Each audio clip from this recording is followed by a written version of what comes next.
inevitably doomed to fail. Well, TikTok does make advertising money, so they're able to withstand the storm. All right.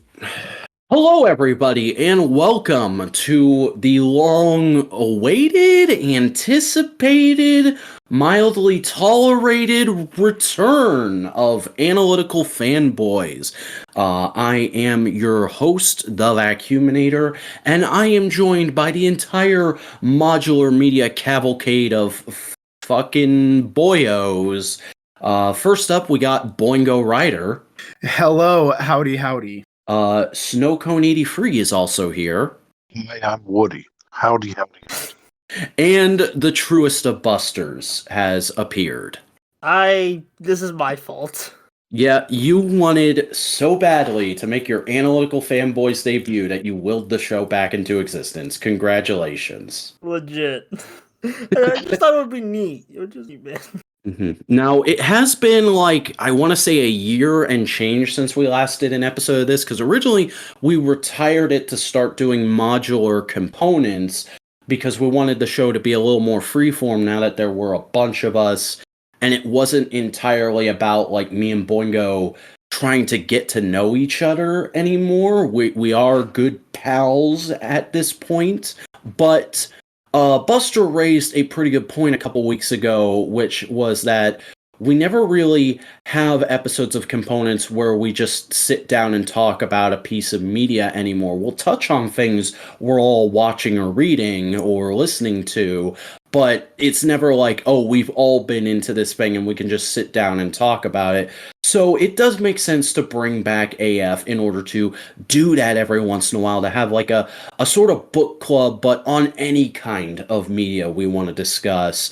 And the way we're going to do that going forward is we've gotten rid of the random selection system. There's no more list, but we all are going to still pick topics. We're going to go round robin in the order of how people joined the group. And since Buster never got to do an episode of Analytical Fanboys in the original format and never got to be on the show, we let them pick the first return topic, and then next week it's going to cycle back to Boingo, then I'm going to have a turn, then Snowcone, and so on, and so it goes. But that brings us to this month's topic, because that is also a change we made. This is going to be a once monthly show now, and this month's topic is the first arc of the Chainsaw Man manga.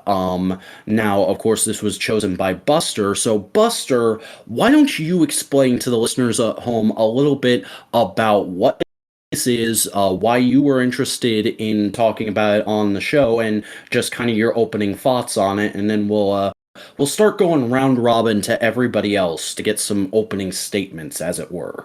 Right. So, Chainsaw Man is a weekly Shonen Jump manga that it started in December 3rd, 2018. It's written and illustrated by Tatsuki Fujimoto, who has done a bunch of acclaimed one-shots and who has done a Shonen Jump Plus series before called Fire Punch. It's way more graphic than Chainsaw Man, I'll tell you. And it is about a world of devils, basically a bunch of devils in this world. It takes place in the 90s, which freaking doesn't hit you to a brick until you see some 90s technology. And it stars Denji, who's kind of in a very bad place, and then he freaking fuses with his devil dog, and a bunch of shit happens that we're gonna get into, and he basically becomes the titular Chainsaw Man. He fuses with his devil dog Pochita, who has already been marketed so much, even though they're barely in this manga. That's the basic premise for it. Now, as for why I'm interested in how I got into it, I kind of already as soon as it started, I already kind of knew its existence, but I really only before I got into manga last year, I really only was interested in two Shonen Jumps. I was in Zip Man, which got prematurely canceled, and Kaiju number 8, which is still going. It's really good, and I really like that one. And as you both noticed, they're both tokusatsu. It's what is Kaiju and the others or Henshin here. So it's when I was and then I decided, everyone was gassing up this Chainsaw. This was before the anime. This was before, this was already a big hit, even before the anime adaptation was aired. And I was it's taking a hiatus right now. I'll read it. And it's now become a part of my personality. Nice. Anything else, or should we move on to Boingo? move on because I want to hear your all thoughts. All right, Boingo, you go ahead and talk a little bit about your general thoughts. So I had read the first and second chapter like when it came out, and I was just like, all right, cool, whatever. And I didn't bother with it. This happened, and I'm just going like, God fucking damn it. All right. Because I've seen memes, I've seen the bits, and I'm just sitting here going like, God damn it, this is gonna be awkward as fuck, and I don't like sitting through awkwardness in stories. If I'm watching something and something awkward happens, I have to watch it in like 30-second intervals and pause it. Like I'm that kind of person. So I just sat down, fucking read it over a night, and I did have to stop every once in a while. I was like, nope, I'm gonna check something else. Overall, it is very good. It's very interesting. I don't know how best. It's not the greatest thing since sliced bread. You know what I mean? Yeah. It's not, and like anybody who says like, oh, it's completely redefining shonen are lying out of their asses. And there's a variety of things. It's not as weird and as wacky as like memes make it out to be, and as the fan base tries to pretend it is. Yeah, like I can see, because again, I think his other works get a bit more wild and experimentational, but I still think Chainsaw Man is really darn good. Like I don't really like. I just think it's just a darn good story. Like it doesn't have to be the best thing like ever. It just thinks I like it. I'm not saying you said that. I'm just saying a lot of people who talk about it that way. All right, boys. Before we start getting into discourse, Snowcone, what did you think about this? It was like the first. Was it the first like manga? I don't know. I watched like the thing I did differently from y'all. I believe so. Is I watched and then started reading after the animation thing. Mm-hmm. So I don't know. It was pretty interesting to read, and definitely maybe a little bit different to go from show to I guess book format and see how like the changes go. I don't know. I'm trying to keep focus here. It's kind of hard to, but overall, I definitely enjoyed this. I mean, I paid attention to like whenever it started getting popular, and I thought it was going to be interesting, and I think I was pleasantly surprised. A lot more, I guess, feely, if that makes sense, than I expected it to be. Mm-hmm. But that's just because I was taking it on face value. Like I was just like, oh, it looks like a action beat 'em up type deal. Which I mean, it's not that it's not, but you know. So I had sorry, Snowcone, are you done? Yeah. Again, sorry if it's weird tonight because I'm on a bunch of weird medication for this fucking tooth thing. Nah, it's good. It's cool. We'll try and keep you as involved as we can.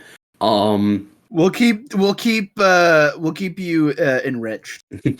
But I had only tangentially heard of this. Like I had seen a few toy solicitations for figures based off of this, and I saw when Super Eye Patch Wolf uploaded his video on it, but I didn't watch that video.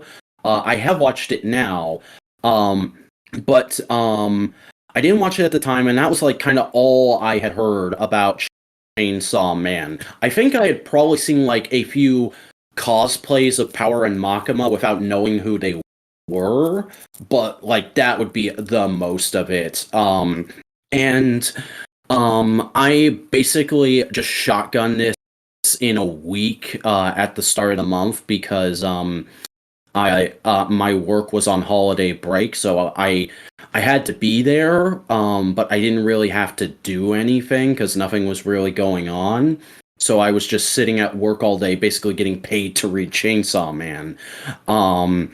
And I'm gonna be honest, I'm kind of at the same level Boingo is, where it's like, I like this, I can appreciate good things about it, but I have some critiques of it, and I don't think it's as good as people are making it out to be. It's good, but it's not great, and I have some problems with it that are either like entirely taste issues, or I just haven't seen anyone else bring up. I'm not sure which. I see. Again, I am very much. It's good. It's on the better end. Like it's if we're going from mediocre to great, amazing content, it's on the better half of that. It's like it's on the better end of really good stuff. It is up there. I'm not saying it isn't up there. It's just more of like it is doing things in only just enough of a way that's different that people think it's big and revolutionary, when really it's just changing one word out of a sentence. Yeah, I can kind of agree. 'Cause like there are some really strong chapters. Like I fucking loved the theater chapter and the chapter about the one guy going to visit his parents' graves.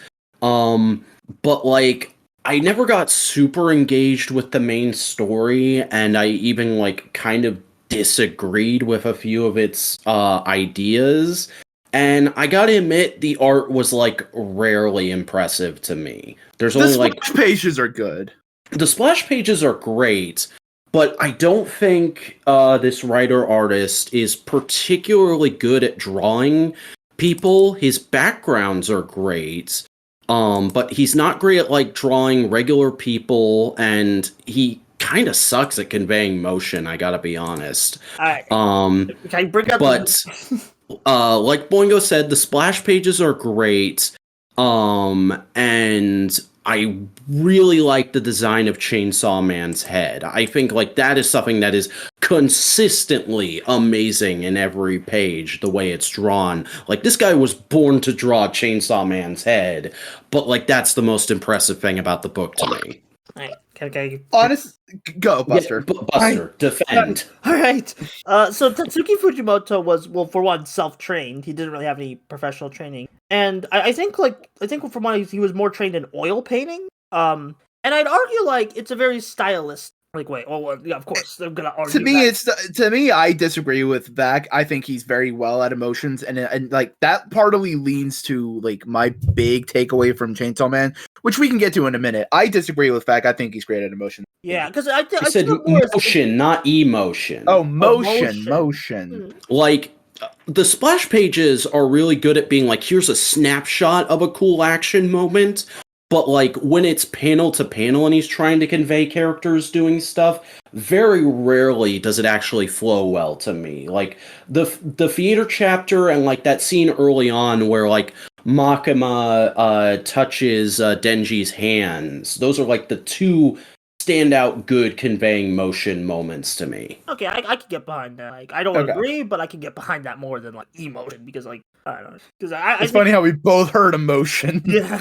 Maybe I misspoke. I apologize. You're fine. Because I can like go on that idea real quick. Yeah, sure. I think the big thing with Chainsaw Man is it's not really a battle shonen. It's a slice of life tragedy with battle shonen as the intense crying scenes. You know what I mean? Kinda, yeah. Honestly, I agree.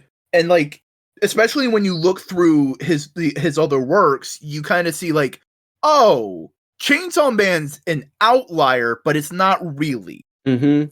Like, I'll be honest, Buster, and I think this is something only you will appreciate, because I think only Boingo has also watched this show, and he's only watched the first episode. This reminded me a little bit of Dawn Brothers, in that, like, it's very different from its contemporaries, and is kind of a break in that, like, it's filling a lot of the show with a very different kind of thing, but ultimately it's still hitting the same beats. Yeah. And like both of them, I've made both of those things my personalities, so yeah, I can vibe. Because I think the big thing is like, I saw some takes of like, oh, Denji is a deconstruction of the shonen protag. He's not the deconstruction of a shonen protag. He's just what if being a shonen protag truly started at the bottom. It's what if a shonen protag was what it really is, a tragedy, because all those little elements can lead up to like, oh, something got fucked up with you, bud. Mm-hmm. What happened? Like, I'll admit, I really failed to connect with Denji as a character, because he starts off going like, oh, I just want the bare minimum, I just want these very basic things in life, And I'm at a point in my life where I'm like, nah, dog, you gotta want more. You gotta reach for the sky. You gotta fucking get up and go, get that work done. And he just doesn't have that kind of attitude towards life until, like, maybe the very end of this arc. So, like, it's not a failing on the story's part that didn't connect with me. It's just it's not to my taste, or maybe right now wasn't the right time for me to read this story. I will say, like, a lot of, like, young, like, for me and a bunch of younger people, like, that really, like, related, because it's, like, just kind of, we just, like, live to live, survive, that a lot of, like, younger people just kind of want to do that, you know? Oh, I connected because fucking grew up poor. Oh, yeah, that too. Because that's what his whole character arc is recognizing and understanding the hierarchy of needs. Do I need to explain the hierarchy of needs? No, like, I think I get you. And it's like, I saw it, like in my... No, like, it's an actual sociological concept. If you want to, go ahead. Basically, at the bottom is bare survival, food, shelter, that kind of stuff. Mm-hmm. Next is basic pleasures and luxuries on top of that. And it's just like, you need to secure the base before you can start even, like, considering the shaft. Yes. Yeah, I can see that. I saw it more as just, like, valuing, like, your humanity, like, a way, you know? Buster? What? You are saying the same thing I'm saying. It's just in a dumber way. Yeah. Yeah, I know. Yeah, I figured we were saying the same thing, but, like... Because that's what the hierarchy of needs is about. It's like, you're trying to secure comfortability and, like, it's a hierarchy of needs. What is the most basic need thing you need? Yeah. It's food, it's shelter, it's being able to take care of yourself. And that's the only thing he was concerned about. And once he got it, it's like, okay, now what? Sexual wants and desires. Cool. I can let me explore that space. And then he does. And then at the end of the arc, he's going like, all right, cool. I now recognize the aspects of my needs. What else is there? What do I want? And we are shown, spoiler, the last panel, he's going to school. Mm-hmm. It's kind of funny how, like, this is like one massive origin story for, like, a regular ass comic book superhero, because he ends up just being like a high schooler who also does Chainsaw Man shit on the side. I assume. I haven't read past this arc. Yeah, you're basically right. Like, without major spoilers, yeah, you're basically right. Mm-hmm. And I think that, like, does ultimately speak to, like, a something I realized while reading this, which is just a larger problem I have with manga in general in comparison to American comics. Because people who read American comics talk all the time about, like, how decompressed stories are nowadays, and we need to get back to done-in ones. And then I read this, and I'm like, this is fucking 97 issues for one arc. A lot of shit happens in this arc, but good God, you could have broken this up more or compressed it more. And I get why that's done in manga, because manga is often intended to just go on forever, but that really does not gel with my taste. And I think that's a big reason why I've just been instinctively refusing to read massive series like One Piece, or I've often tried to go back and reread Naruto because I caught bits and pieces of it as a kid and liked it, but I've never been able to get past, like, the first arc where they're protecting the fisherman bridge builder dude, because there's just so much more. Well, like, you gotta, like, manga's released more. More manga's released, like, every week than American comics. Every month. It's weekly. Yeah, so of course there's gonna be more, is kind of what I'm thinking, you know? Yeah, and, like, you could argue there is just as much to American comics when you consider, like, the entire history of an individual character, but it's kind of easy to break up American comics by a particular writer's run, or, like, an independent book that goes for 100 issues and has a bunch of arcs within those issues. But I think it's more of a taste thing, which is valid. Yeah, definitely. It's just, like, I realized that while reading this, and it's been an ongoing joke that you guys want me to read One Piece and I won't, and I was like, hey, I can explain why I don't want to, so I might as well here. And here's the thing, I think it is, I hate to put it this way, it is a skill issue, because no, seriously, because like I said at the beginning, I read this in like 3 hours, 4 hours maybe. Mm-hmm. I'm able to get through it that quickly because I can read that quickly. I'm used to reading manga. I'm used to the pace of manga. I'm used to like knowing how long I like to linger on a panel.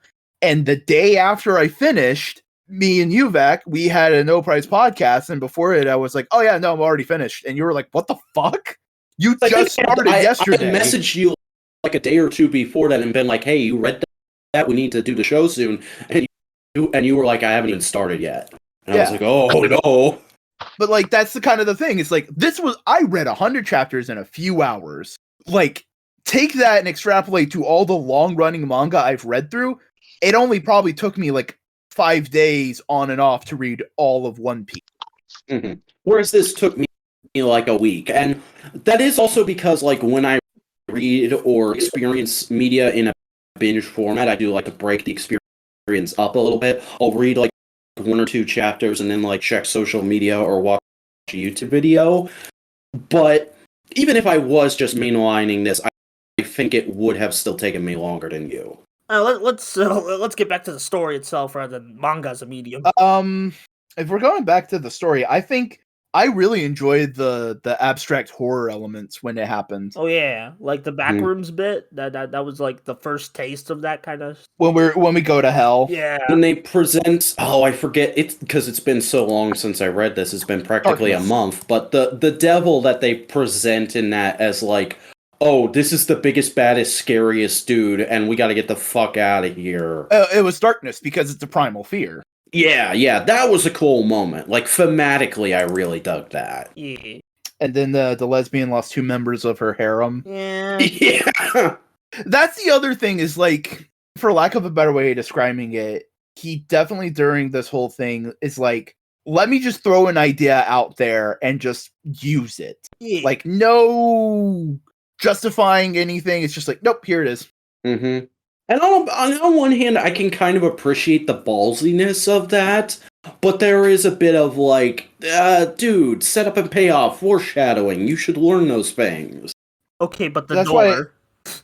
But it's just a lot of little things. There's a lot of fun, interesting things, and it says it's a battle manga. It's much more of like a horror tragedy thing with a because with a the good battles ending. are insanely quick. Like they aren't super interesting to read in a bottle. Yeah, they're not. Listen, like that's why I'm kind of like, or everyone focusing on the wrong thing of the anime right now with all the battles. It's like I feel like everyone's like, look at how cool this battle is. It's like, bro, like the best part of Chainsaw Man is just seeing these characters vibe and deal with emotions. Mm-hmm. Though I'll admit, like, that has made me interested in the anime, because while reading this, like, how I was having those problems with the conveyance of motion, like, one of my instinctive thoughts when I started to realize that was, like, I bet I might like the anime better, just because animation can usually be better at those things.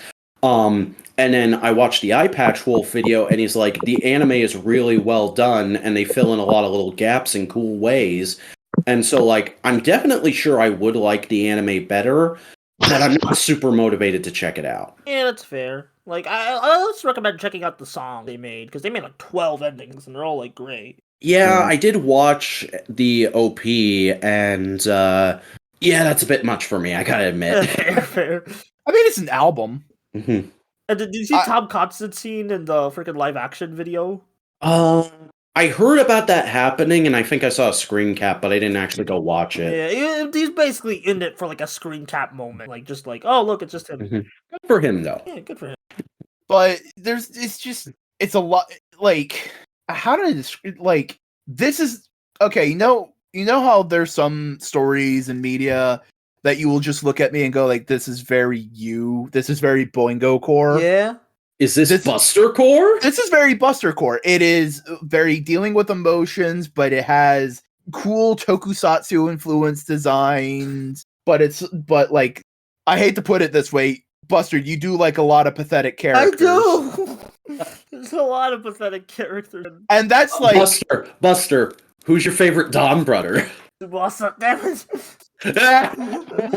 He's my favorite too, though, so Hey, here's the thing. There is pathetic, and then there's pathetic endearing. Yeah. People like pathetic endearing, and that's like most of this cast. Yeah. Like, no, that's all of this cast. Legit. Except for like a couple, like, but those are usually like meant to be like intimidating, you know?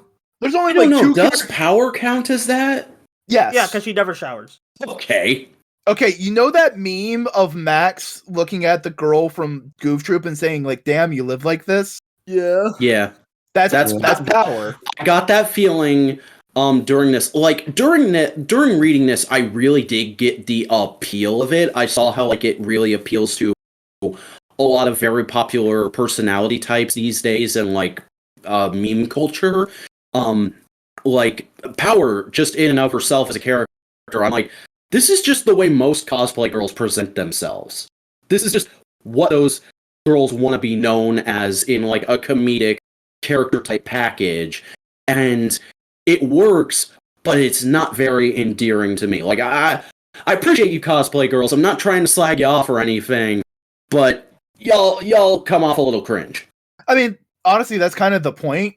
It's the tragedy of like these archetypes in this story. You have a hyper tomboy ginky girl, but she never showers. She eats like shit. She never shuts up. She treats you like garbage. All that kind of stuff, and it's like, oh, that would actually be annoying. Fuck. You have Denji, who is the atypical shonen pro tag. He eats a lot. He's rude. He's crude. He says what's on his mind. He jumps headlong into danger. And you realize, oh, you're a fucked up little trauma nerve just trying to survive, saying yes to anything. And you're eating all this food because you're starving. He's kind of just a walking Wojak meme, I gotta admit. God. Yeah. And then you have the Sasuke. Aki. Go Snowcone. I was gonna say it's a pretty fair observation. It's kind of funny how well that fits the Wojak. Yeah. Thank you. Oh yeah. I mean, all the characters are Wojaks. Oh my god, they're just black and white, man. No, you know how, Buster, you understand what we're saying. It's like that archetypical conceptualization of other. Okay. We're not talking about the aesthetic of the Wojak. We're talking about what the Wojak represents. Okay, continue. What were you gonna say about I can't believe it's not Sasuke? He even fits that same vibe of like, he is this damn dark, edgy dude who I only have 2 years left to live, and he doesn't get to do anything. It's a tragedy. It's a horror. It's a tragedy. And I do actually like him a fair bit more than most characters in that type I've experienced. Like, he did manage to endear towards me more than anyone else in the cast, to the point where I was actually a little upset when he, spoilers, dies. But again, like, I just didn't super latch on to most of the rest of the characters, to the point where, and I've been trying to fight the urge to just like slag off this video during this podcast, but like when I was watching Eyepatch Wolf's video after having read this, I was really annoyed with like how hyperbolic he was being about like how annoying Denji and Power can be towards Aki, because I'm like, yeah, that is the point of the story, but like they're also not unrealistically annoying. They're annoying on levels I can see a regular person being. A shithead of a regular person, but it doesn't get like outlandish to me. Understand. I think like more of the outlandish aspects comes from the very like art, I think. Like the way it's presented. Yeah. Like if you dig into the core, it really isn't that outlandish, but when you get to, like the way it's presented, it just feels real, you know? Yeah, like to Western sensibilities, dude who turns into a guy with chainsaws on his head and arms is like a crazy out there premise, but it also isn't really in the grander scheme of modern genre fiction. I mean, I was more talking about the emotions. No, not really the like. Oh yeah, yeah. But like that's the thing I keep laying it back on. This is a horror manga. This is a horror manga because like, okay. I need to watch it. It's been in my plan to watch for forever. There was a independent tokusatsu movie created in like the early 80s, the late 70s called Tetsuo the Iron Man. Yeah. Back knows what I'm talking about. It's about a dude who slowly turns into an iron fucking monster guy and just subsumes over the world. And I got a lot of that kind of like energy from them, you know? Because like It can be very foreboding. Know what this is? What? This is a Junji Ito world if there was a superhero. I can kind of see it. Well, like, actually, like, speaking of, like, influences, like, Fujimoto has stated he's very influenced by film and TV. Like, he even made, like, a public list of, like, a bunch of stuff that inspired it, and I think Adventure Time, of all things, was on it. Well, I mean, isn't an entire plot in Fire Punch that a dude wants to reboot the universe so they can finish Star Wars? I think that's more of an endgame plot, like in the final arc. Because there is like because I'm not finished with Fire Punch, so like that might have been a huge spoiler. I gotta finish it soon, but like I remember there is a guy who's like very obsessed with film. Like there basically everything like, and there is like of course the theater chapter in Chainsaw Man. So basically everything Fujimoto like works on, he puts film in some way, even like smaller bit. I find that very fun. Yeah, and you definitely can feel influences in parts of this. Like there is one panel where we're being introduced to a set of antagonists, and I'm like, oh, that's literally Reservoir Dogs. Yeah, I think I've been very outspoken about being a very big Tarantino fanboy. Mm-hmm. And I will say also, just to quickly jump back to something you said earlier, Buster, it does make sense that this is influenced by Adventure Time, because it does have something in common with Adventure Time for me, in that I would never have guessed the setting if somebody didn't tell it to me. Like the post-nuclear apocalypse thing with Adventure Time, I didn't realize this took place in the 90s until Buster said it like 30 minutes ago. I mean, I didn't even realize until like I started reading this next arc, because that's when they start freaking busting out the 90s tech. But it's also it is definitely not our world as it's shown. Yeah. We've talked about like themes, elements, and bits in our interpretation. We haven't talked about the actual plot. Mm-hmm. Yeah. I guess we should talk So about like, that. yeah, it's just because it's like they fight devils and there's a conspiracy and they I have get to the fight. feeling they used devil just because they didn't want to say demon because it's too generic. Because they're really just portrayed like demons. I don't know. Here's the thing: they could have just made up their own fucking word. True. That's devil sounds cool. And it turns out that Chainsaw Man, the Chainsaw Devil, is one of the most powerful devils in the world, because ultimately, like chainsaws, they are objects of destruction, and whenever they eat certain other devils, those concepts disappear. Yeah, because it's a well like said thing up until that point that when devils die, they just get sent back to hell, and then when they die in hell next, then they get to come back to Earth. It's a cycle. And ultimately, you could also see that as like a thematic understanding of like fear and trauma that never disappears, but it's always going to be there, and you just have to learn to deal with it. Yeah. Endless fight kind of stuff. Because that's the only true way to stop a devil in this world, is because they feed off of fear. Is if you have no fear over it, it has no power over you. And that's just physically impossible for like most people. But again, that's how trauma and fears work. Yeah.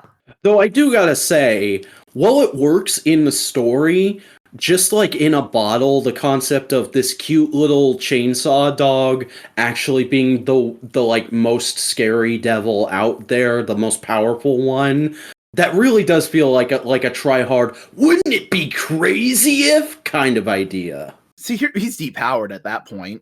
Yeah.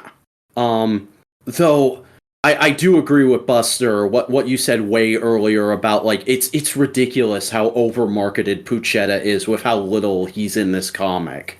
Yeah, I mean, I get it. It's funny. It's more so funny than like actual piss off, because hey, he's a cute dog. I wouldn't mind him. It's a cute little design. It would The make a dog is decent what made me plushie. It is a interested at plushie. I first. did own it Yeah. until like I had to return it. What? You had to return it? I don't know. It just like my folks just decided to randomly return it. I bought it for Halloween. Weird. Yeah. All right. Yeah. What was I going on about though? Oh, right. Because Trauma. later yeah, later on, when we're talking to the character Machina, which we have skirted around her this entire time. Yeah, the current flavor of the 6 months for anime fans. For waifus, yeah. We'll discuss that because there's a whole layer there. Yeah. I don't even think the anime fans know yet. They haven't gotten to that part. Basically she says like, oh yeah, Chainsaw Man in hell ate nuclear war, ate Nazis, ate the Holocaust. And these are even words that you're not even gonna understand. And the human goes like, the fuck are you talking about? And it's just like, oh, that's really fucking weird. Yeah, like I don't know what because they haven't really like done like I feel like that's just right now a detail right now because I don't know what that's like gonna lead to in like the future. Well, if we look at devils as like symbolic of like trauma and fear, that ultimately this society can't move forward unless it actually confronts those concepts. Yeah. And just ignoring them as if they don't exist might be more damaging to everything. You know what I mean? Yeah, just like or it's too repressed right now. Because like think about it like this. Okay, you got rid of nuclear warheads. Okay, cool. That you know what? That sounds good. Nazis? Oh yeah. Holocaust? Fuck yeah, let's get rid of the Holocaust. Oh, what if Chainsaw Man ate darkness? Would it be sunlight 24/7? Give me a moment, I'll be right Yeah. Would we not be able to even go to sleep? And that's when you get into the weird metaphysical existential concepts of like, oh, we need to understand our fear and our traumas to actually live with them and not necessarily just bottle them up and forget about them. Balance. Yeah, that also does bring up the question of like, if he got rid of nuclear war, does that mean there's also no nuclear power in this universe? Because yeah, that's what I think Machina just said. Nuclear, like not like nukes. Yeah, which I'm not exactly a fan of nuclear power plants because of how fucking dangerous they can be, but that also means like a significant chunk of the world would have a worse power grid. Yeah. Just based off of our current system. And I have to admit, I didn't really think too hard about that at the time, but what you're saying does make sense, and it also helps justify a lot better that, again, spoilers, Makima turns out to be like a big villain person, and her whole evil scheme is, I want to get rid of like all the negative bad concepts that are out there so everybody can just live a happy life because I just want to make everybody happy. And you can see that like her idea of happy is just like this unending, almost ignorant bliss for certain people. And it's not going to be a good thing overall. That's why she's the control devil, baby.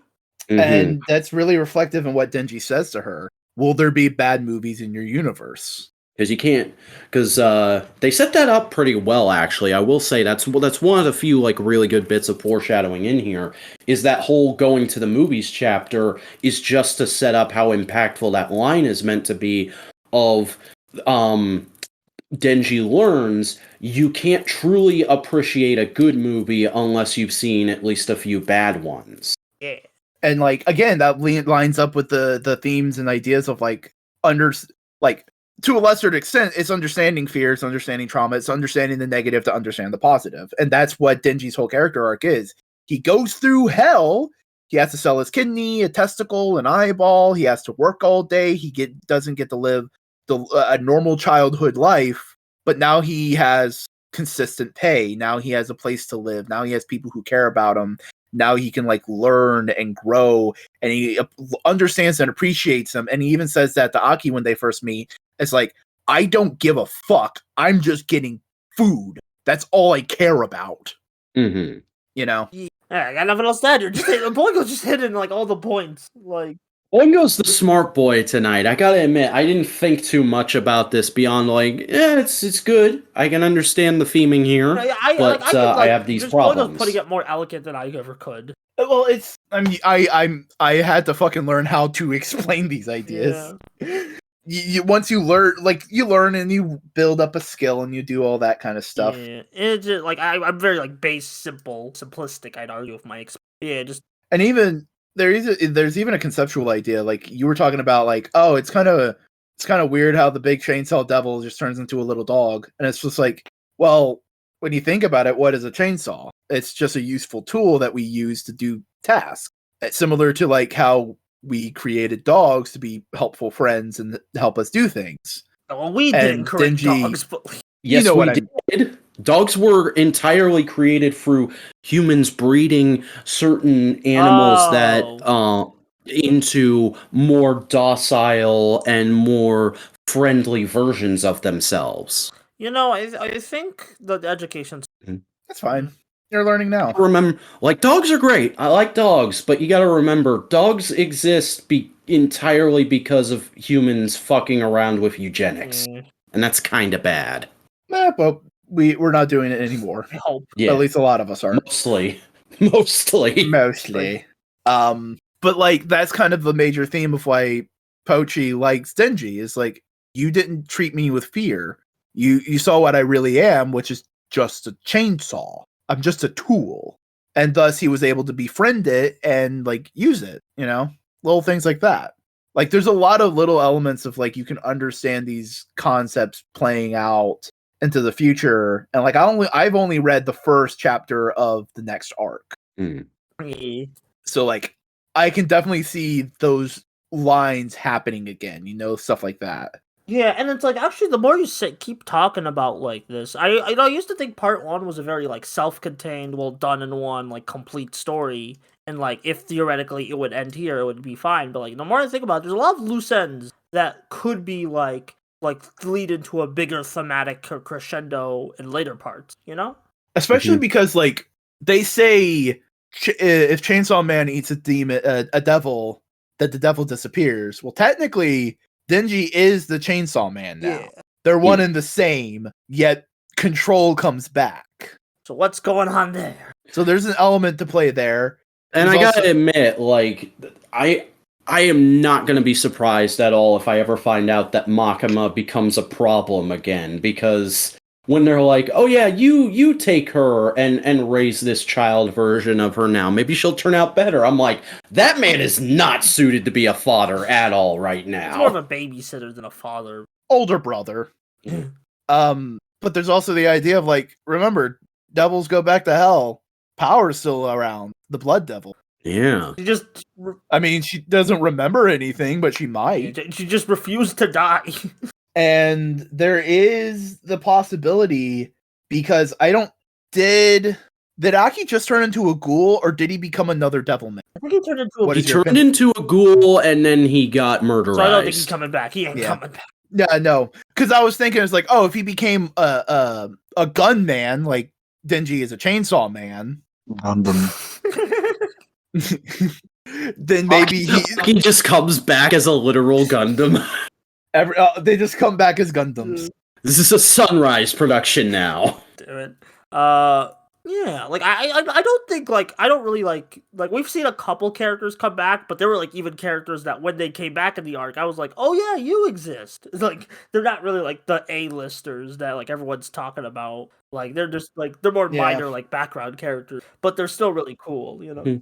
That is something I like about this book, though, is how, as a writer, he is just completely unafraid to kill his darlings. Like, a lot of shows or stories in general will just hold on to characters for as long as they can. And, like, I thought this was going to be that way when we started getting into the organization and, like, building up that cast. But then, like, as soon as he offed Aki's mentor, I was like, oh, all bets are off. Okay. Yeah, that like people consider that like when Himeno dies, that's like when shit gets good. I'd argue it was already good beforehand, but that's when like things start getting crazy.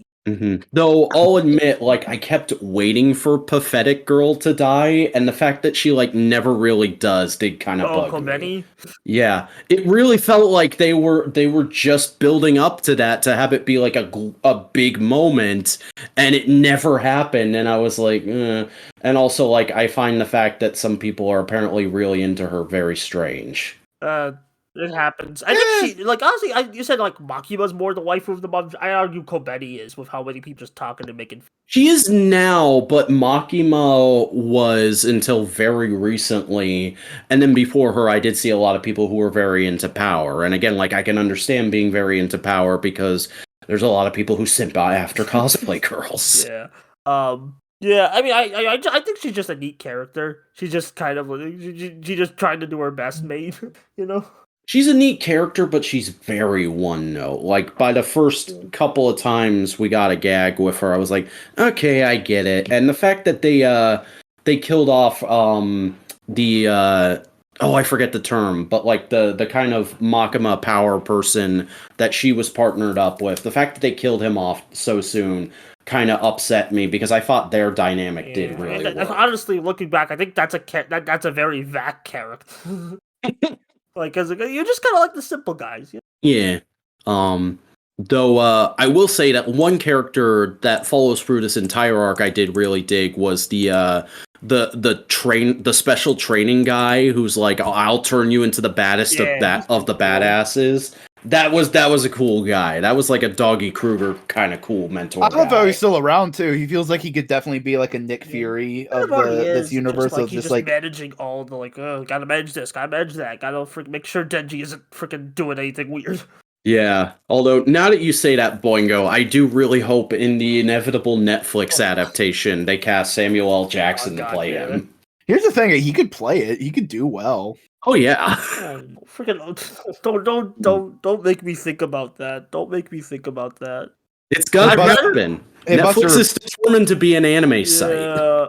They're making One Piece. Yeah. Here's what: if you have to make Chainsaw Man live action, freaking give the Mob Psycho treatment and give like a J-drama studio. Like, I know that Mob Psycho adaptation wasn't good, but freaking just make a J-drama like Tokusatsu out of it. Yeah. Although I gotta admit, I'm entirely talking out of my ass. The only thing from the Cowboy Bebop show I've seen is the intro, and apparently that's the only good thing about it. It's pretty bad. Anyway, back to good product. I think we've covered all the big beats. There's some other little elements we could always pop into, so we can just. Yeah, what do you guys? What are like some little moments you guys want to touch on? I just want to talk about a thing I saw on the internet of a cosplayer doing a Kobeni cosplay, doing a fucking TikTok dance. Yeah. And someone responded, she is way too anxious to do something like that. And someone just was like, dude, it's canon, and posted the Dance Revolution. Yeah, that was great. Panel. It's beautiful. I mean, like, again, like, the artist isn't super good at conveying it, but it's clear that, like, almost every time she's on screen, she's meant to be jittering around as if she was doing a TikTok dance. Yeah, I mean, like, they kind of portray that well in the anime, like, if you want to know. Like, the anime, I've seen, the anime versions of her scenes get, like, a lot of, like, buzz of, like, look at how well animated this is, you know? We haven't talked about Rize. I know she's only in it for, like, one mini-arc, this part. Like, I liked her little story of Denji. I'm not good with names. Who the fuck is that? The bomb.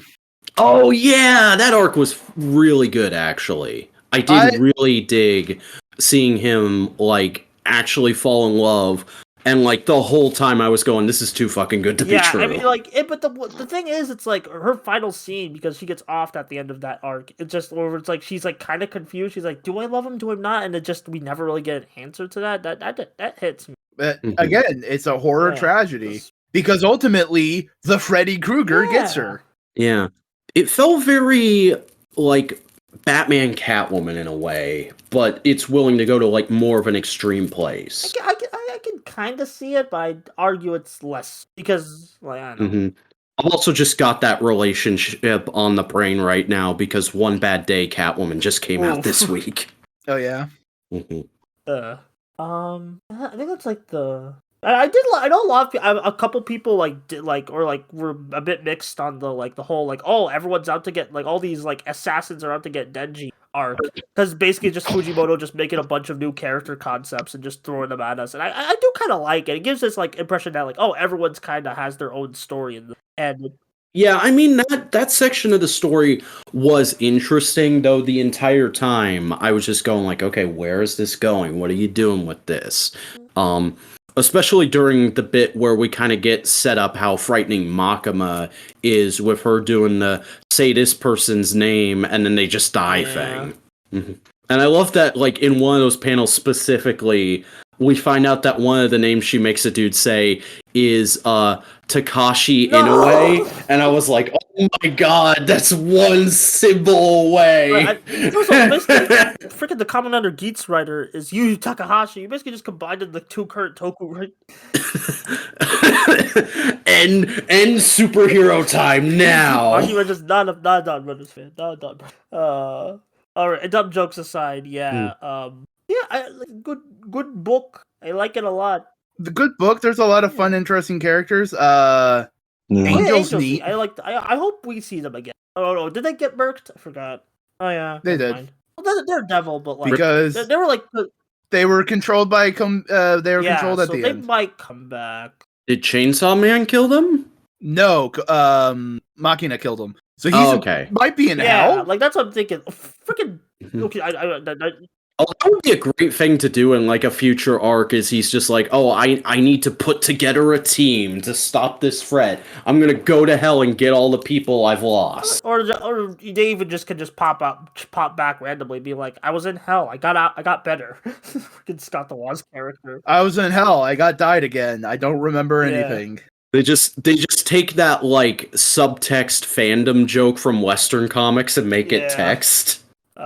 What else? I'm struggling to think because Boingo kind of hit on all my points.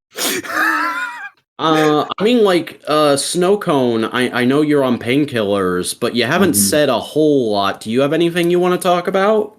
I don't know. I don't think I could, to the capacity that Boingo has, what would it be? Comprehend, really. Whenever I got to the reading segment of it, that's when I kind of fell off, not of interest, but of ability to comprehend, because this week was the week that I read it. So I've kind of experienced a lot of this on various painkillers and whatnot. I'm so sorry, but Chainsaw Man is just one prolonged drug trip. And I was interested in doing it. I'll probably have to go back and reread it, honestly. Yeah, that's fine. Just because, like I was interested in it. It just this thing kind of came unexpectedly. So, I mean, hey man, as long as you enjoyed what you did watch, I did for sure. I'm glad that I had an excuse. Yeah. I was happy about this. This was one of the more interesting topics I think we covered. I can't really remember many of the other ones since it's been so long. Yeah, because it was a long time ago, and I think you only really came on towards the tail end of the old AF run.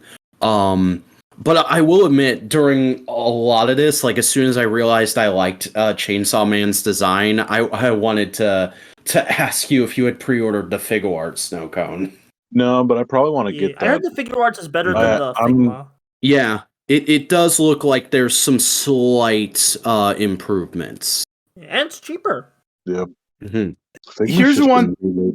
Here's a concept I want to say. Denji seems like the kind of guy who'd listen to Weezer and go like they really understand. Oh, 100%. Also, this was the Tumblr meme I was talking about.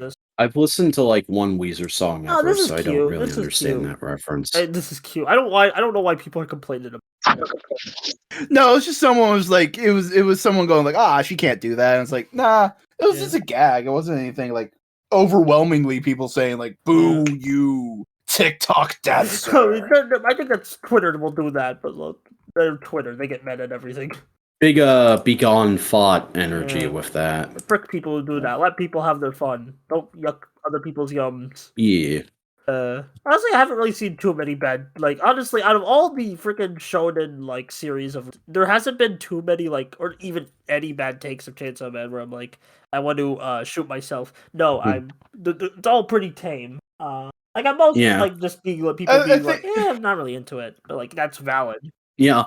I mean, like, go ahead, Boingo. No, your point is probably more relevant than where I'm going, so go. I mean, I was just gonna say, like, I very easily could have made like a clickbaity, like, Chainsaw Man is not as good as you think video based off of my critiques, but like, I don't feel that strongly about it that I'd even want to do that. perfectly fine with having this podcast be the only Chainsaw Man content I'm ever that's involved fair. in. Yeah, but I'm glad you enjoyed what you read. Oh, I'm gonna catch up. I'm gonna read weekly. I thought it was really good, really solid. It's just everyone was promising a 4-star restaurant, and we got a pretty good 1-star restaurant. It's still a starred restaurant. Dude. A restaurant, we're not talking like Google reviews. We're talking Michelin stars here. Yeah. So like it's not the you know what I mean? I mean like there is one thing we could probably all complain about though. Baby. About the waifuification of all the female characters. That's just gonna happen with every story. Because like it's barely a thing. There is like the worst it gets is during the Bomb Girl arc, there is one splash page of her and Makima drawn in their underwear. I'm talking about other people. I'm talking about outside of the comic. No, but I'm saying like it's not a big part of the story, and people are like kind of forcing it onto this. Yeah. Because like the worst it gets is that splash page I was talking about, where there's a moment where Denji realizes he's falling for Bomb Girl, but he still likes Makima, and he like pictures both of them in their underwear, and he's like, which one should I choose? I mean, at most there's Cheesecake like chapter starts, because we also had that the one that got banned from that lesbian got harem from the Shonen Jump. Yeah, but it's like I saw it on the Shonen. I saw it on Viz.com. Okay, Can I finish my point? Print. That's what I meant. Okay, now finish your point. I'm just saying, like, it's incredibly minor stuff throughout the story, and even when it is brought to the forefront, like, again, the scene where Makima seductively touches Denji's hands, it's all for, like, a specific diegetic point in the story, and I gotta admit, with how light it is, the fact that there's, like, so many sexy cosplays of the characters in this, and there's so much Cheesecake fan art out there, or outright porn. Like, I'm not a prude. I get it. Anything's gonna get porn made of it if it's at least kind of popular. But the fact that it is so prolific and so just, like, out there at the forefront of the fandom for this thing, it does make me kind of want to be one of those people who are like, God damn fucking disgusting weebs. I fucking hate anime. It just always feels much more like, now that I've read it, it feels like you're kind of missing the point here. Yeah. Like, oh, she's a cool Dami mommy. No, she's an abusive person using trauma to control other people. Mm-hmm. And like, to an extent, you can fanfic that out of it, and sure, whatever, but like it's I wouldn't say it's to the same extent. It's the people who would say Hannibal Lecter's thing. Yeah, it's like people fetishizing serial killers or things of that nature. I wouldn't go that part, because that's a real person, and that's a whole other layer of fucked up. Oh, yeah. Or but like I can understand why people would go like, oh yeah, Jason, because monster fuckers, right? Mm-hmm. And Freddy, but like Hannibal Lecter, that's there's weird sociological bullshit, you know. It's on the same kind of wavelength as people going like certain villains in popular movies are just misunderstood sad boys, and you got to get it. And it's like, yes, you're right, but also you're missing the point of like the way they were going about things, and their ultimate end goal was fundamentally bad, and the fact that they're misunderstood and they got to that point is kind of the point of the fucking story. Hell, even to the extent, I would say people who make sexy fan art of Makina completely miss the point of her character, because, yeah, she's using sex to get what she wants. She would look at all the horny art being made of her going like, oh, good, I can control them easier. Mm-hmm. Though I don't want to be entirely that blanket about it. I know, like, some people who just do sexy fan art as, like, their thing on the internet. You kind of have to do whatever is the current hotness to stay popular and make that money. See, here's the thing. I'm bitching and moaning about it. It's a molehill. It's not even a molehill. It's an ant pile. I'm joking around here. Okay. It is such an omnipresent aspect of the internet right now. Yeah. It needs to be brought up. Yeah, I agree with you that it is a problem, but there are bigger It's problems. a thing. It's a thing. It's like, it's a thing that exists, and we can make fun of it. It's not even. I wouldn't even say it's a problem. It's just a thing to clown on them yeah, for. it's like we can make a joke about it and move on. Yeah. Mhm. It's like I get this podcast went places, man. I mean, this manga sure does. does. I also here's the thing. I have read one of his one shots, which I think was the one with the alternate realities mangakas. The Look Back. Goodbye, Goodbye Eri? Eri is about film. Look Back is more about manga. Yeah. Oh yeah, that's right. Look back. Sorry, I like looked at his biography and checked out some reviews of his other stuff, so I'm like sort of knowledgeable about it. I'm just talking about the guy because I also how long have we been doing?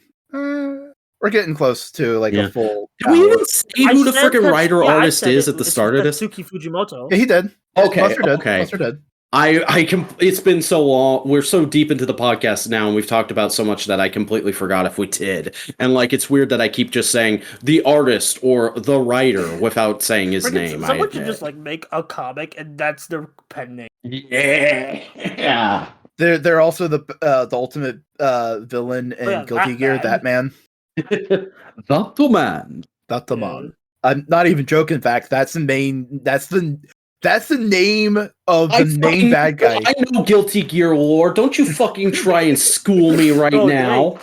I may not play Guilty Gear, but I know the fucking lore, okay? I think that's the biggest twist of this podcast. Vac actually remembering Guilty Gear lore. I also read like the first 5 or 6 chapters of Fire Punch. 30. It gets pretty graphic. Fire Punch. Yeah, Fire Punch is about a dude who's like immortal and can heal his he's basically on flesh. fire. He gets lit on fire and he just walks around, not putting out the fire. He just walks around on fire. I mean, that sounds graphic, but like just based on how much people were hyping up how fucked up this book can get and how much I was like, I mean, it's fucked up, but not that fucked up. I imagine Fire Punch wouldn't be that bad. Actually, it's not that part that's graphic. It's all the freaking incest, blood, freaking torturing. I will say this about the first chapter, though. The incest is justified to an extent. No, I want you to fucking take a step back and think about what you just said. Let me explain the first chapter. It is post-nuclear war. 99% of the human population is dead. Their entire village is made of elderly people, and the only 2 humans of similar age are a brother and a sister. You know, at that point, I think we should just let humanity die out rather than have siblings fuck. I'm going to be honest. Like, it's fucked up. It's meant to be fucked up. And you're just supposed to sit there and going like, this is fucked up, but like, I understand where you 2 are fucking at right now. You just need some kind of human comfort. Yeah, I mean, that was his like big first debut work. So it's like you could see like it was him like seeing okay, what like Chainsaw Man and like his other one shots were kind of him like learning to use quote unquote edgy like material for like a more effective way. Fire Punch, I still think it's good, but yeah. Though I gotta admit, while I've heard good stuff about his other works, I don't have too much interest in checking it out. Like, I know you really love Goodbye Eri, Buster, so I might give that a look at some point, but like... I mean, you can just go through the one-shots. It's just one-and-done stories. Yeah. I mean, it's just more of like an overarching thing with me, where I've kind of realized this month, call me a filthy pleb, but like, I don't have a lot of motivation to read manga. I like my American real comic books with like colors and shit. Can get colored like JoJo. That's true, but then like I never like the colors in mangas when they have color chapters. It always looks way too bright to me from what the black and white art conveys. I don't know. There's just like there's a certain level of like I don't want to engage in this media because it's not what I like to look at. And there's like a fine line you gotta ride before it just turns into wankery. You know what I mean? Yeah, and like that's why I'm kind of like hesitant to say that stuff. Where again, I'm not saying like manga is bad. This isn't me doing a video games are garbage bit again. I'm just saying like I've kind of realized manga's not really to my taste, and I'm not going to force it on myself anymore. That's why this podcast exists, so we can recommend stupid shit. so we can force it onto you. Sick. So we're talking about One Piece next week, right, Boingo? Or month? Here's the thing. I have said to you a couple times at this point that I didn't want to force it onto you because I thought you would genuinely enjoy it, and I didn't want that kind of. I didn't want that kind of flavor to taint it for you back. Mm-hmm. So next month we're not going to be doing One Piece. let's Are we wrap up. wrapping up the podcast now? Is that what we're doing? I was gonna say we are over an hour, so do we want to kind of like do a final thoughts thing? Do we want to like give it a rating? Did we do that on the old format? I don't remember. No, we didn't. We didn't rate it, but we did say like general thoughts. Yeah, I think I gave it like a 7 out of 10 when I put it in my media thread, but like fucking those ratings are entirely arbitrary to how I feel after just finishing a thing. I like it a lot. It speaks to me a lot. I really like Tetsu Fujimoto as it's probably the out of all the shonen series, this is the one I'm most right now, and probably will ever be. So that's kind of my overall Chainsaw Man thoughts. And I can't wait for the next Jump fighting. How about you, Boingo? Ooh, that'll be fucking hilarious. That could be good. He could like God mode a lot of characters, honestly. Oh my god! Have there been Can Goku beat Chainsaw Man videos? Has that happened yet? Probably. I hadn't even thought of that till now. Oh my god, anime fandom is stupid. I can just see like a great anime arena fighter where you're just zipping and zapping with the fucking chains, just bouncing everywhere. Mm-hmm. I thought it was really good. It is really solid. I think go into it like just wanting to read it. You're good. Don't go into it looking at essentially the hype and the fans, because if you really love it, it feels game changing completely. But if you just like it, it's pretty good. You know what I mean? Yeah. And that's kind of where I'm at with it, is just like it is pretty good. I like things about it, but it didn't like fully speak to me, and I'm not motivated at all to continue with it. But that's fair. Hey, Snowy, how are you feeling, Snowboy? I'm glad that I had the opportunity to ingest what I did and understand what I did. I did enjoy this. I thought I was going to, so I mean that was cool. I always appreciate it when I think I'm gonna like a piece of media and then I end up just liking it. I wasn't like surprised or anything like that per se. I wasn't like blown away. I just enjoyed it. It was worth it for sure. I recommend it. Nice. Well, I think that brings us to pretty much the close of the show. But before we start plugging shit, Boingo, do you want to let us know what we'll be discussing next month? Well, like I was saying a little earlier, I didn't want to force One Piece on to these guys just yet, because I've already for read a variety of reasons. So now,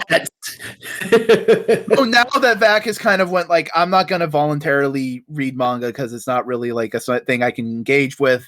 I feel a little bit more confident of just like maybe one day me or Buster will say like, all right, we're doing One Piece now. We just in the not too distant future, I could submit, and I could even give you colored scans of One Piece, so it's a little bit more easy to read. Okay, it's separated. So I was thinking like, okay, what do I want to show these guys? I don't want to just go like, all right, here's a TV show or anything simple like that, because I'm me and I want to fucking do weirdo shit. And as we were talking about and discussing about bringing this podcast back a month ago, I was getting into a certain web series that had just recently finished the season. And I thought, man, this is really interesting. It's fun. It's the kind of vibe of content I'd hope we'd make one day, of just let's throw things at the wall and have just fun making stuff as much as it is fun to watch. And I decided we are going to watch Puppet History. Puppet History is a history web series where every episode, two people watch a puppet basically explain a topic in history. The puppet is called the Professor. He is just Sorry. Oh, did you? Oh, okay. These are some very good thumbnails.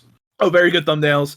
but like topics they go through is like surviving the Titanic, the person who did that, the worst Olympics, the Donner Party, St. Nicholas, all the way up to like the Great Emu War. And it's just a cute little puppet talking about history. And that's all I kind of want to tell you guys about it, because there's multiple seasons and there is a through line, but I want you to discover it as watch all 36 for episodes. Through line. Yeah, the playlist I just posted, that is the official playlist made by Watcher. They make a variety of other content. I haven't really tried that stuff out yet. But yeah, it's 36 videos. Each of them are about like 30 to 40 minutes a piece. I know it's a lot of stuff, but it's over a month, and I figured like 2 videos a day. Yeah, I can work with this. Every other day, kind of. Yeah, you can do like a handful of these a week. Yeah. I didn't want to overload you guys, but then I also go like, oh shit, this is a little overloaded. And I mean, like, February is also the shortest month of the year. I guess. And some of these videos in the playlist aren't like full videos. It's like trailers and like a commercial for the plush of the puppet they made. Hell yeah, I love getting into shit that has merch. Oh yeah. Yeah, that doesn't sound too bad. It's certainly not something I would have ever expected, but does kind of fit into my idea of Boingo core. So I mean, but it's also just like, hey, we're starting this up. We started with a big hit anime manga. Let's do something smaller, easier to digest. Yeah. That actually reminds me, the first episode of Analytical Fanboys was that kind of way too, because that was us talking about a WrestleMania, and then fucking technical difficulties meant the entire back half of the podcast was fucked up. So yeah, puppet history. If you guys want to watch it before we get to the next Analytical Fanboys, I'm pretty sure Vac will put a link to that playlist in the description. Yeah, I'll definitely do that, and I'll put a link down below if anybody is interested in Chainsaw Man. Now that we've read it, I'll put like the link to buy it off of like Amazon or Barnes and Noble or something. They're like, hey, if you have a local anime and manga or comic book store or regular bookstore that stocks manga, go buy it from there instead. Only use that kind of stuff if you have to. But I will put it down there for those who need it. So yeah, I think that's going to do it for this return episode of Analytical Fanboys. Fellas, let's start plugging the plugs. Buster, where can people find you out there on the worldwide internet? Made this episode a reality, so you can find me at the True Buster YouTube channel, at True Buster on YouTube. I'm on Twitter at BusterBlue3, where you can just shit. That's what I do. I go on the toilet and shit. But yeah. Find me in those places. I'm also on Tumblr at Busters Corp if you just want to see. Cool. Snowcomb, where are you on the internet? Longitude and latitude. I don't know, but never_robot. I just posted a hot ass picture of a ladybug, and that's on Instagram. So oh yeah, ladybug action. Boingo, what internet websites do you frequent? Hi, I'm Boingo Writer. I do a variety of things on the internet. I stream on Twitch. I'm on Twitter, TikTok, and Instagram. I make a variety of video content on YouTube, including weekly video reviews of Kamen Rider Geats called Gateway to Geats. And I got scripted content on the way. I swear, I'm not blowing smoke. I'm working on it like every fucking day. It's true. It's real. I've seen some of it. I mean, hey, you can also join my Discord server. I posted a picture of the timeline that I need to clean up a little bit into that. So, yeah, links to all that stuff is in the description. And I am the Vacuuminator. I attempt to make weekly videos discussing various topics that I'm interested in, like tokusatsu and comic books and toys. So if you want to check out that stuff, I'm on YouTube at The Vacuuminator. I'm also on Twitter at The Vacuuminator. I have a Tumblr, thevacuuminator.tumblr.com, and I post daily action figure photography to Instagram at _Vacuuminator. But Before you check out any of that, please do me a favor and support Modular Media, the podcasting and general content network that this is posted on. Give the video a like, comment down below, subscribe to the channel, and ring that bell in order to enable notifications and get the future episodes and all the other shows we do delivered right to your inbox. And yeah, guys, don't forget to follow us on Twitter. That's at the Modular Media. We have a subreddit r/Modular Media and a Tumblr that is at Modular Media. And that's it. That's everything. That is the return of Analytical Fanboys. Hope you all enjoyed it. Hope you'll join us back here next month to hear our thoughts on Puppet Theater. And until then, I neglected to think of a sign-off for this, and I don't think there was one originally. So have a good month. Bye. Bye.